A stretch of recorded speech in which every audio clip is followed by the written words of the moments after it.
नमस्कार बच्चों। ये हमारी सोशल साइंस की 9th क्लास के बच्चों के लिए 9th क्लास के स्टूडेंट की है। सोशल साइंस की वर्कशीट है और हमारी जो वर्कशीट है वो हिस्ट्री की बुक से ली गई है, 2nd चैप्टर से। यूरोप में समाजवाद व रूसी क्रांति की, जो यूरोप था उसमें समाजवाद का कैसे विकास हुआ, उद्भव हुआ, और जो रूसी क्रांति थी वो कैसे फैली और उसमें क्या क्या घटनाएं घटी, वो कैसे महत्वपूर्ण है, तो उसके बारे में देखेंगे। तो यहाँ पर स्टूडेंट को अपना नाम लिखना है या आपको क्लास टीचर का नाम लिखना है। और जो हमारी वर्कशीट की डेट है वो 1 सितंबर है। तो यहाँ पर जो देखे हमारी वर्कशीट नंबर 25 है और ये भाग 3 है। इससे पहले हम भाग 1, भाग 2 यूरोप में समाजवाद ये कर चुके हैं। तो चलिए देखते हैं आज अपनी वर्कशीट के माध्यम से रूसी क्रांति के दौरान सामाजिक और आर्थिक बदलाव। जो रूसी क्रांति थी, रूस में जो क्रांति हुई थी उससे समाज में क्या सामाजिक और आर्थिक बदलाव आए उनके बारे में। 20वीं सदी के आरंभ तक रूसी अर्थव्यवस्था मूलतः कृषि आधारित थी। अर्थव्यवस्था का मतलब है कि जो आमदनी होती थी देश के अंदर वो किससे आधारित थी, कृषि कार्यों में लोग लगे हुए थे। जहां लगभग 85% लोग कृषि से जुड़े हुए थे। कितने हैं, मान लो 100% है तो 100 में से 85% कहाँ लगे हुए थे, कृषि कार्यों में लगे हुए थे। परंपरा के रूप में अक्सर छोटे किसान अपनी भूमि कम्यून मीर को सौंपकर, ये मैंने आपको पहले भी बताया था कि जो कम्यून होता है या मीर होता है किसको बोला जाता है, सरदार को बोला जाता है, जो किसी भी ग्रुप का हेड होता है उसको। तो इनकी जो परंपरा थी, मतलब जो पहले से चली आ रही थी, उसमें क्या होता था कि जो छोटे किसान होते थे वो अपनी भूमि किसको दे देते थे, अपने सरदार को सौंप कर, और सामूहिक खेती करते थे।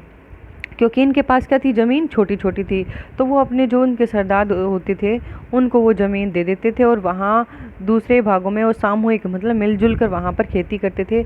बड़े ज़मींदारों को कुलक कहा जाता था।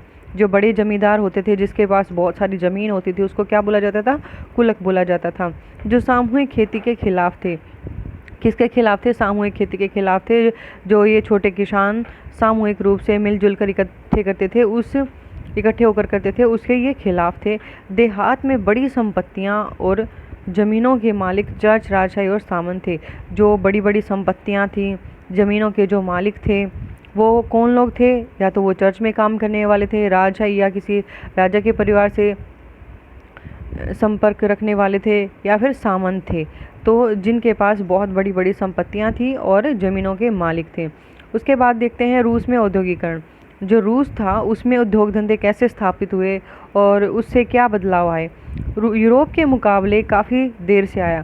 क्या आया रूस में, जो उद्योग धंधे स्थापित हुए थे वो यूरोप के कंपैरिजन में, यूरोप के मुकाबले मतलब यूरोप में पहले हो गए थे और रूस में बाद में वहाँ पर आए।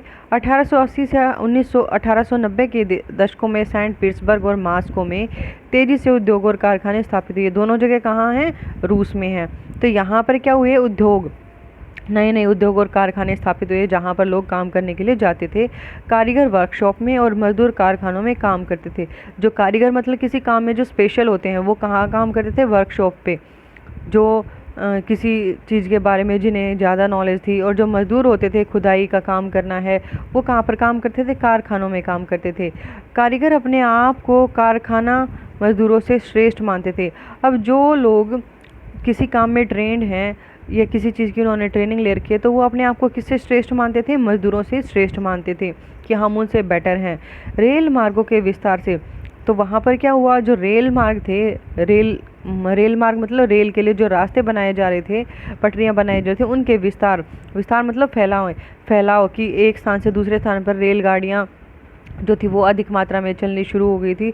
तो उनके लिए, क्योंकि रेल की जो पटरियाँ बिछाई जाती है उसके लिए हमें किसकी ज़रूरत है, लोहे की ज़रूरत है, कोयले, रेलगाड़ी को चलाने के लिए कोयले की, धातु को प्रगलन का मतलब होता है पिघलाना, और मशीनरी उद्योग विकसित होने लगे। तो वहाँ पर क्या हुआ कि जो रेल मार्गों का फैलाव बढ़ा उसके कारण क्या हुआ, लोहे के, इस्पात का, कोयले का कोयला खनन मतलब कोयले को खोद कर निकालना, धातु प्रगलन धातु को पिघलाना, और मशीनरी उद्योग मशीनों के उद्योग वहाँ पर विकसित होने लगे। क्योंकि रेल से एक स्थान से दूसरे स्थान पर जाने में भी आसानी होती है और सामान को भी एक स्थान से दूसरे स्थान पर ले जाया जाता है और काफ़ी सस्ता होता है। रूस में औद्योगिकरण पूंजीपतियों की निजी संपत्ति के रूप में हुआ।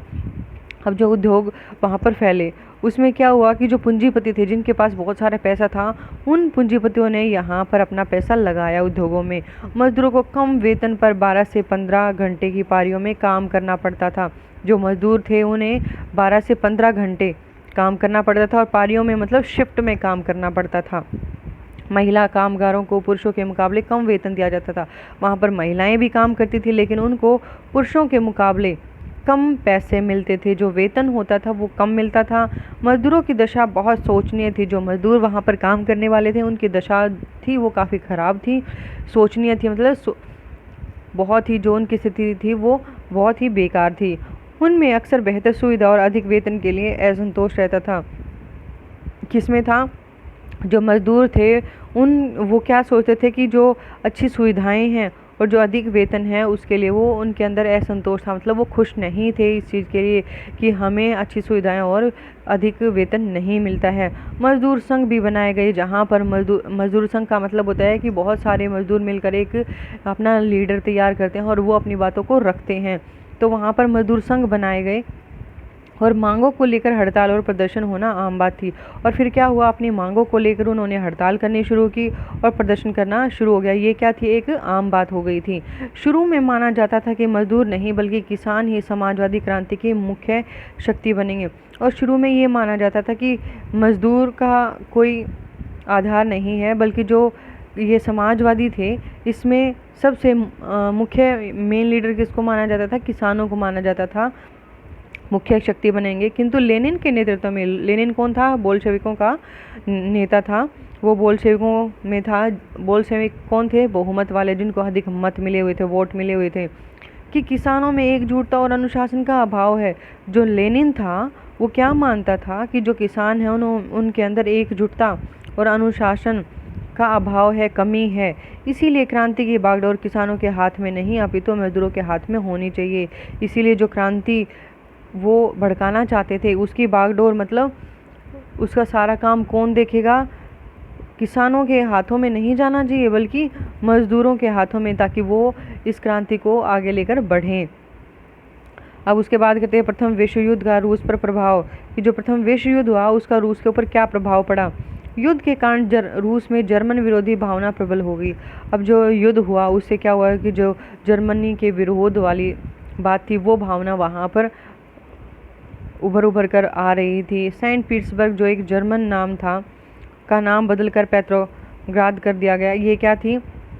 राजधानी थी जिसका नाम क्या कर दिया गया? पेट्रोग्राद कर दिया। शीतकालीन राजधानी थी। पूर्वी और पश्चिमी मोर्चा पर रूसी सेना कठिन युद्ध लड़ रही थी। पूर्वी मान लो ये कोई एरिया है, उसका ये इधर वाला एरिया पश्चिमी और इधर वाला एरिया पूर्वी, तो इन दोनों पर जो रूस की सेना थी वो कठिन युद्ध कर रही थी, वो लड़ाइयाँ लड़ रही थी। लाखों लोग मर गए। जो मरने वालों की संख्या थी वो लाखों में हो गई थी और लाखों अपने ही देश में शरणार्थी हो गए थे कि उनके जो घर थे वो बिल्कुल नष्ट हो गए थे और वो कहीं कहीं पर जाकर शरण ले रहे हैं, अपना जीवन यापन कर रहे हैं। तो लाखों लोग ऐसे हो गए थे जो बेघर हो गए थे और कहीं पर शरण जाकर लेकर रह रहे हैं। हारती हुई रूसी सेना, जो रूस की सेना थी वो युद्ध में हार रही थी और पीछे हट रही थी और पीछे हटते हटते उन्होंने क्या किया? फसलों को, इमारतें मतलब जो बड़ी बड़ी बिल्डिंग्स होती हैं उनको नष्ट कर दिया, उनको ख़त्म करती पीछे हट रही थी। दोनों मोर्चों पर हार के कारण, दोनों मोर्चों से मतलब पश्चिमी और पूर्वी दोनों साइड से वो क्या हो रही थी? हार रही थी, जिसके कारण क्या हुआ? कृषि, व्यापार और उद्योग चौपट हो गए। क्योंकि यहाँ पर क्या था? जो बहुत अधिक मात्रा में अनाज कहाँ किसके लिए पहुँचाया जाता था? सैनिकों के लिए पहुँचाया जाता था। जो आम जनता थी उसके लिए भोजन बचा ही नहीं था। तो जो कृषि व्यवस्था थी और व्यापार था और जो उद्योग धंधे थे वो बिल्कुल ख़त्म होते जा रहे थे। रूसी शासकों से जनता, जो रूसी शासक मतलब जो वहाँ पर जो रूस में जो शासन करने वाले लोग थे, उनसे जनता और सेना दोनों ही असंतुष्ट थे, क्योंकि वो दोनों ही उनके जो शासन का बर्ताव था उनसे खुश नहीं थे। उसके बाद है 1917 की क्रांति। उसके बाद हुआ कि जो प्रथम युद्ध था उसमें जो रूस की स्थिति वो क्या थी। उसके बाद देखा गया कि जो 1917 की क्रांति हुई उससे क्या बदलाव आए। फरवरी 1917 में भीषण सर्दी में पेट्रोग्राद में मजदूरों के इलाके में अनाज की भारी कमी हो गई। फरवरी 1917 की बात है कि उसमें क्या हो, जो भीषण सर्दी थी, बहुत कड़ाके की ठंड थी। तो ये क्या थी? पेट्रोग्राद रूस की जो शीतकालीन राजधानी थी वहाँ पर मजदूरों का एक इलाका था जहाँ पर अनाज की भारी कमी हो गई, मतलब खाने के लिए उनके पास अनाज ही नहीं बचा। मजदूरों ने हड़ताल कर दी। जो मजदूर वहाँ पर थे उन्होंने क्या किया, वहाँ हड़ताल शुरू कर दी। 22 फरवरी को महिलाओं के नेतृत्व में सरकारी इमारतों का घेराव किया गया। और फिर क्या हुआ, 22 फरवरी की बात है कि जो महिलाएं थी, महिलाओं का जो नेतृत्व कर रही थी, जो लेडीज़ थी वहाँ पर आगे बढ़ चढ़कर भाग ले रही थी, उन्होंने क्या किया, जो गवर्नमेंट की बिल्डिंग्स थी, सरकारी बिल्डिंग्स थी, उनका घेराव कर लिया, उनको चारों तरफ से घेर लिया। जार द्वारा ड्यूमा को भंग करने के प्रयासों का पुरजोर विरोध किया गया। जार निकोलस कौन थे, वहाँ के निरंकुश राजा थे। ड्यूमा क्या थी, उनकी संसद थी। उसको भंग करने के जो उनके प्रयास थे, उनको वो क्या चाहते थे, जार निकोलस की संसद को भंग कर दिया जाए। लेकिन उन्होंने जो कोशिशें की थी उनका पुरजोर विरोध किया गया। किसके द्वारा किया गया, इन लेडीज़ ने जो इसका घेराव कर रखा था सरकारी बिल्डिंगों का, उन्होंने वहाँ पर विरोध किया। 27 फरवरी को सेना की टुकड़ी ने प्रदर्शनकारियों पर गोली चलाने से इनकार कर बगावत कर दी। और 27 फरवरी जब वहाँ पर जो जार निकोलस था उसने क्या आदेश दिए कि जो यहाँ पर विरोध का प्रदर्शन कर रहे हैं उनको गोली मारकर वहाँ से हटा दिया जाए या इनको मार दिया जाए। तो जो सेना की टुकड़ी थी उसने जो 27 फरवरी की डेट है उस दिन क्या किया, जो वहाँ पर प्रदर्शन करने वाले लोग थे उन पर गोली चलाने से मना कर दिया कि हम गोली इनके ऊपर नहीं चलाएंगे। तो क्या हुआ कि जो वहाँ की जो गवर्नमेंट थी वो जो सेना को आदेश दे रही थी, सेना भी उनके आदेश को फॉलो नहीं कर रही थी, उन्होंने रिफ्यूज़ कर दिया।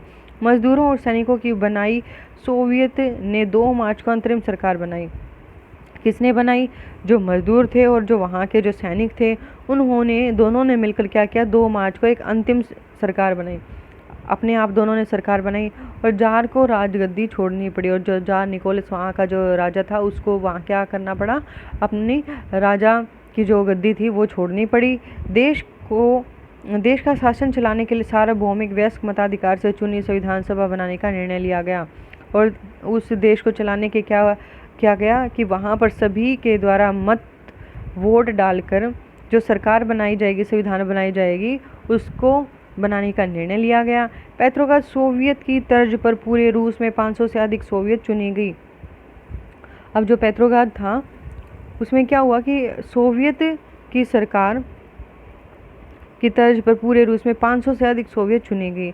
देहातों में किसान जमीन के बांटने पर जोर देने लगे और जो किसान थे वो किस बात पर जोर देने लगे, ताकि ज़मीनों को बांटा जाए। इस प्रश्न पर अंतरिम सरकार और बोल्शेविकों के बीच भारी मतभेद सामने आया।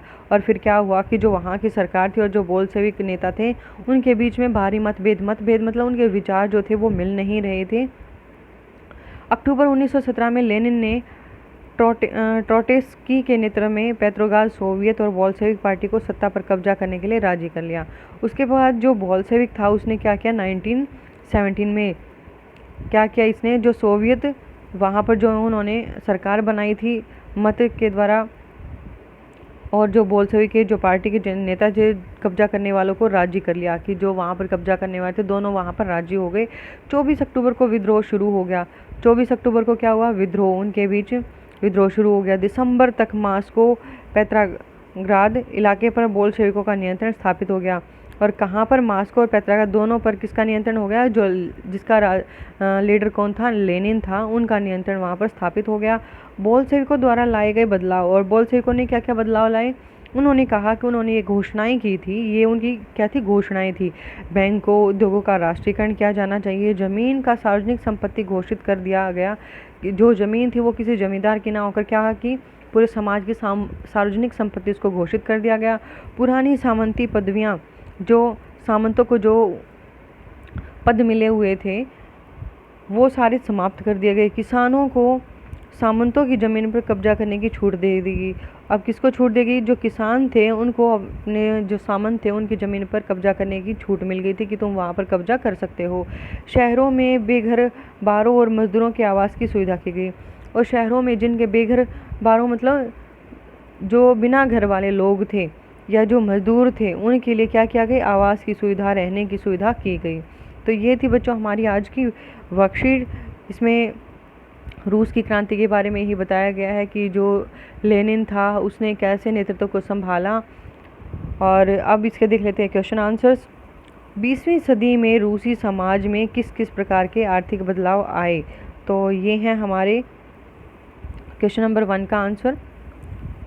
20वीं सदी में रूसी समाज की अर्थव्यवस्था मूलतः कृषि पर आधारित थी, क्योंकि जो 20वीं सदी थी उसमें जो लाभ हमें मिल रहा था वो किससे मिल रहा था? कृषि कार्यों से मिला था। 85% लोग थे वो किस में लगे हुए थे? कृषि कार्यों में लगे हुए थे। छोटे किसान अपनी भूमि अपने मीर कौन होता है? सरदार होता है। सरदार को सौंपकर सामूहिक खेती करते थे।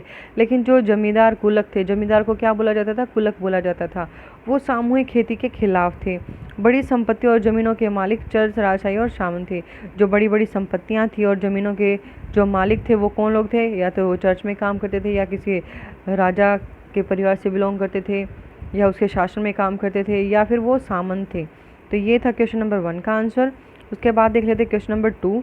रूसी औद्योगिकरण की मुख्य विशेषताओं के बारे में लिखे कि जो रूस में जो उद्योग स्थापित हुए थे उसकी क्या क्या विशेषताएं हैं और वो कैसे अच्छे थे। तो यहाँ पर बताया गया कि 1880 से 1890 के दशकों में सेंट पीटर्सबर्ग और मॉस्को में तेजी से उद्योग और कारखाने स्थापित हुए थे। लेकिन ये किसके मुकाबले कम थे या बाद में हुए थे? यूरोप के मुकाबले ये बाद में स्थापित हुए थे। कारीगर वर्कशॉप में तथा मजदूर कारखानों में काम करते थे। वहाँ पर क्या था? उनके कामों को अलग अलग भागों में बांटा गया था कि जो ट्रेन लोग थे वो कहाँ काम करते थे? वर्कशॉप में। और जो मजदूर थे वो कहाँ काम करते थे? कारखानों में काम करते थे। कारीगर अपने आप को मजदूर से श्रेष्ठ मानते थे, क्योंकि वो किसी काम में क्या थे? कुशल थे। तो कुशल होने के नाते वो अपने आप को क्या मानते थे? कि हम मजदूरों से श्रेष्ठ हैं।